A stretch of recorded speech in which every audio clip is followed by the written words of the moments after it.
Sejam todos muito bem-vindos à Pensão dos Desenhistas, eu sou o M2 e hoje vamos falar de novo sobre arquétipos. O arquétipo da vez é Sombra, que é uma máscara muito utilizada em roteiros para quadrinhos, cinemas e livros para criar grandes antagonistas, grandes vilões, que muitas vezes até roubam a cena dos heróis. Vamos tentar definir primeiro o que é essa questão de sombra, como é que essa máscara funciona e como ela se movimenta através das histórias.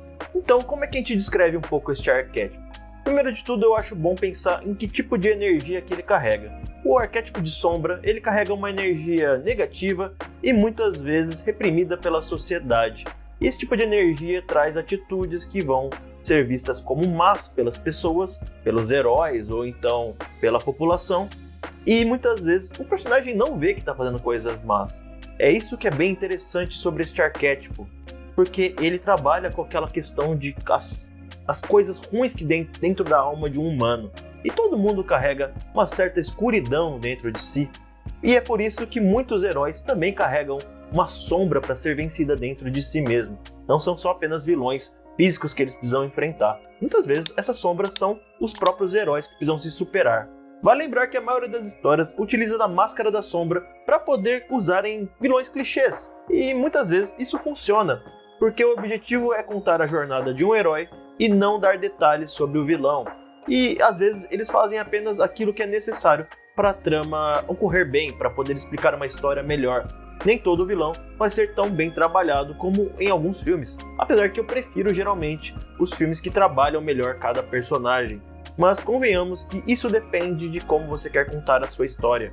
Aproveitando que eu falei sobre esse tipo de vilão que é cartunesco, vale lembrar que antagonista não é a mesma coisa que vilão.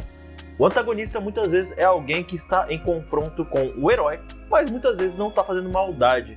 E um vilão geralmente é alguém que quer atrapalhar o herói de todas as formas, ou então tem que ser impedido pelo herói. Um bom exemplo de vilão que temos é o Jafar, do filme Aladdin, da Disney, que ele quer de todas as formas conseguir se tornar o rei, e ele precisa do gênio para conseguir tudo isso. Mas o Aladdin, que pega a lâmpada no lugar dele, impede esses planos e acaba se envolvendo em toda a trama, atrapalhando o vilão. E em contrapartida, temos um personagem como Magneto, que é dos quadrinhos dos X-Men, onde ele trabalha para poder ajudar os mutantes, mas ele tem ideias diferentes do Charles Xavier, que também quer ajudar os mutantes. E isso daí entra em conflito muitas vezes. Ele não é um vilão na maioria das suas vezes, principalmente na fase atual dos quadrinhos, mas ele quer seguir um caminho diferente do Xavier, de muitas vezes querer agredir os humanos para poder proteger os mutantes. E com isso podemos discutir melhor agora qual que é a função psicológica dessa máscara, o que a sombra traz para nós pensarmos dentro de uma história.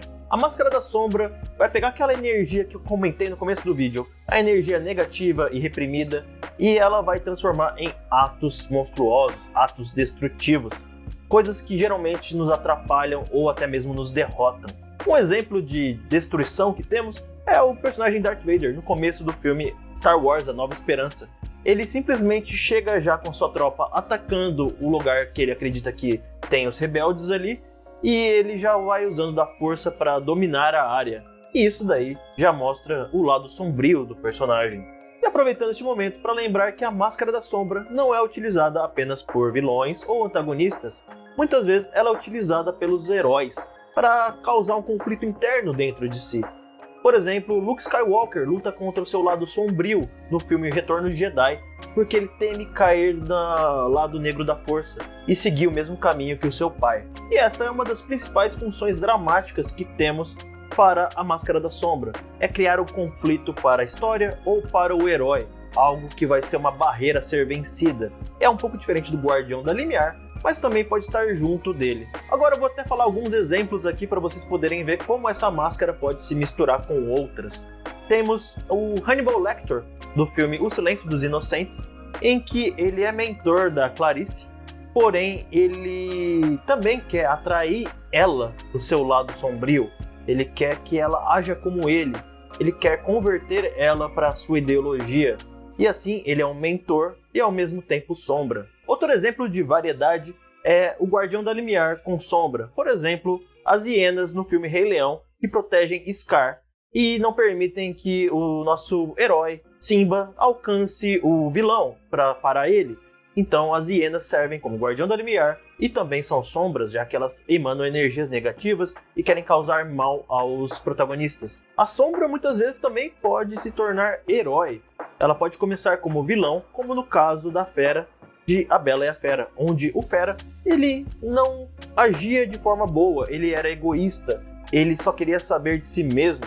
Quando ele foi sendo mudado aos poucos pela Bela, ele pôde se tornar um herói, então ele começou a lutar pelos outros. Ele teve uma mudança aí de máscaras, foi de vilão para herói. E lembrando daquilo que eu falei no começo da história, nem todo vilão precisa ser bem explicado, mas isso ajuda a dar uma incrementada na história. Muitos vilões ou então antagonistas, quando você mostra as motivações que eles têm por trás dos seus atos de maldade, ajuda o público a entender mais por que ele faz aquilo e até mesmo gostar do personagem, como acontece muitas vezes como o personagem Loki. Quando você entende um pouco sobre o passado dele e das coisas que ele faz e por que ele faz, e você entende o seu lado mais humano, você começa a gostar mais dele, apesar de ele fazer um monte de atrocidades. E é porque você começa a entender um pouco mais o outro. Outra coisa que pode te ajudar a desenvolver melhor os personagens que usam a Máscara da Sombra é pensar em algo que influenciou os seus atos, seja por um trauma ou algo que ele viu acontecer e influenciou a ele ter aquelas atividades negativas. Isso daí ajuda bastante ao público entender as motivações e tornar o personagem um pouco mais elaborado. Inclusive, é possível você criar uma história onde não há heróis, apenas personagens que carregam este lado sombrio. Um exemplo disso é Pulp Fiction, com o personagem Vincent and Julius. Esses personagens estão apenas fazendo seu trabalho do dia a dia, que é um trabalho criminoso. E isso daí permite que o público acompanhe a sua vida de uma perspectiva diferente, para poder enxergar como é que eles agem, e também fazer questionamentos morais sobre a sociedade. Algo que eu gosto de pensar bastante é na questão de Yin e Yang da filosofia chinesa. A ideia é que o Yin é a escuridão, mas mesmo dentro da escuridão ela carrega um pouco de luz dentro de si. E a questão do Yang, que é a luz, e para ter a luz precisa ter um pouquinho da escuridão também. E um complementa o outro. Para poder criar histórias mais elaboradas, tente sempre pensar no equilíbrio dessa história, para você poder pensar como o conflito entre um herói ou vilão vai agir, ou então um conflito interno dentro do herói e sua sombra vai ocorrer.